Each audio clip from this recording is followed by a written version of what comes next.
History Fast Facts: The Battle of Antietam. September 17th, 1862.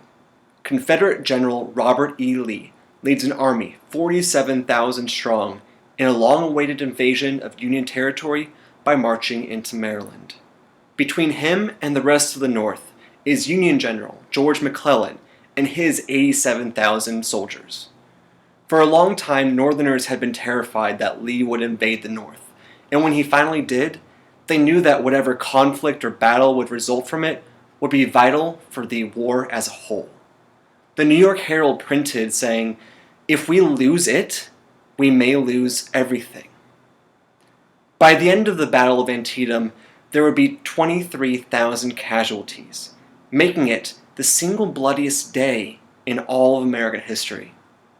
And while the Union didn't lose everything like the Herald had feared, the battle did change everything about the war itself. Lee had several goals in mind with his invasion of Maryland. First, he wanted to recruit new soldiers for his army and assumed that the people of Maryland would flock to his ranks. Second, he wanted to move the fighting away from Virginia for the harvest season and assumed that he would be able to live off the land of Maryland and the farms of Marylanders. Third, he wanted to pull Union troops away from the western theater of the war. Simultaneously with Lee's invasion, there was another Confederate invasion going on in the west in Kentucky. Fourth, he figured that a victory in the North would hurt Republican Party morale and would result in them losing lots of seats in Congress in the upcoming midterm elections.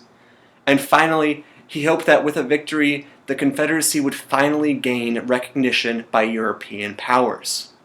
But in the end, for a large part, none of Lee's goals would work, and he got off to a very rocky start in his campaign.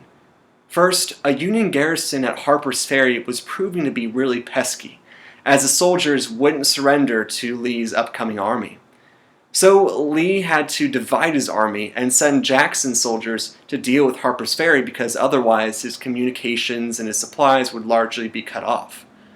Second, one of Lee's staff officers had lost a copy of the Army's projected movements for the entire campaign. This article was found in a field wrapped around some cigars by a Union patrol, and they took that to McClellan immediately. Now, McClellan moved with a lightning pace. Not really. McClellan was known for being extremely cautious and for really being a pain in the ass for the Union, and it still took him 18 hours to get moving, but for McClellan, that was speedy, and it even surprised Lee because it was so uncharacteristic of McClellan to do. So finally, on September 17th, the two armies confronted each other near Sharpsburg, Maryland, around the Antietam Creek. With the morning dew still on the grass, the Union Army attacked Lee's left flank first at 5:30 in the morning.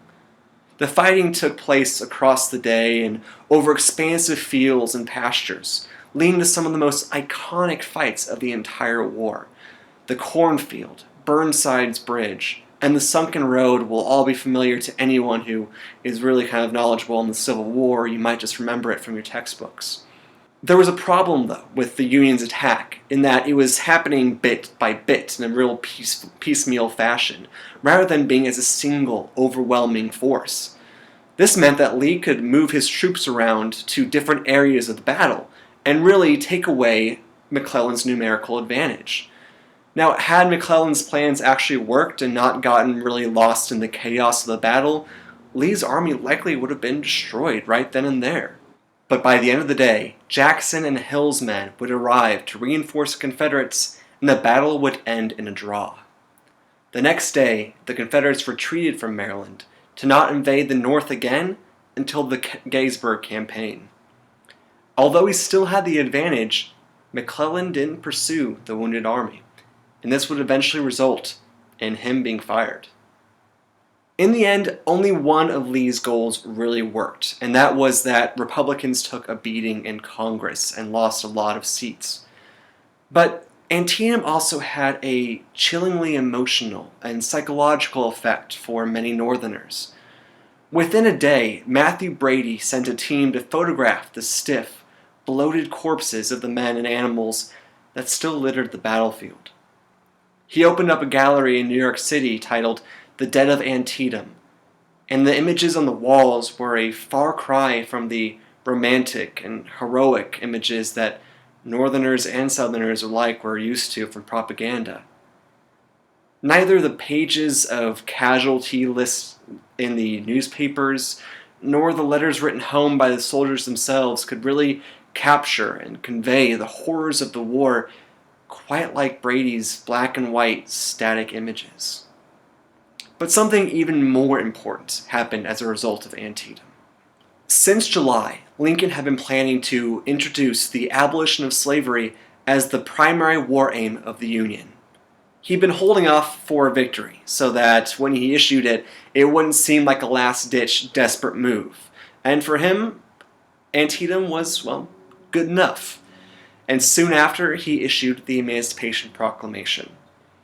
Although, in truth, the war had always been because of slavery, the Union Army was now explicitly an army of freedom.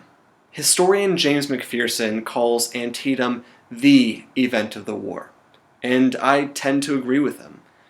No other battle had so many monumental consequences. No other battle changed the way that people saw the war. And no other battle gave hope to millions and millions of enslaved people. Thank you for watching.